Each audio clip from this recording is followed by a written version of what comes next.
भारत के लिए ये सब बहुत ही महत्वपूर्ण पार्टनर गल्फ देश हैं और वेस्ट एशिया। गल्फ विशेष करके आप जैसे जानते हैं कि यूएई हमारा सेकंड एक्सपोर्ट डेस्टिनेशन है। अगर एक देश के हिसाब से देखें, ईयू को अगर आप एक अलग रखें तो उसके कारण यह है कि सिर्फ केवल वो यूएई मार्केट को या गल्फ मार्केट को ही नहीं सर्व करता है, लेकिन वो अफ्रीका और अन्य देशों के लिए भी है।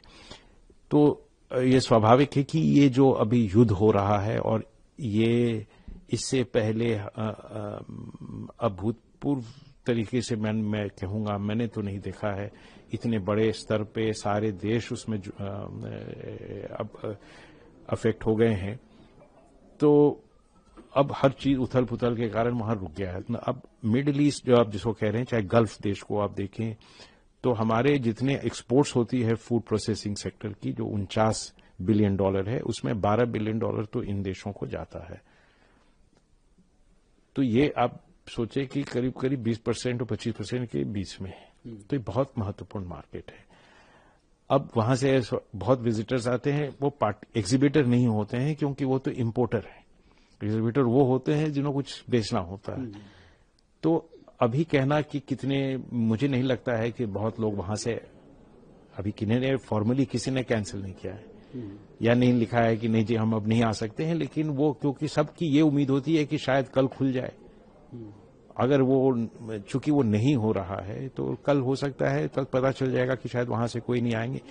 लेकिन आप अगर इसको आहार के ऊपर जाके देखें तो इसका ये है कि एक बड़ी चिंता का विषय है।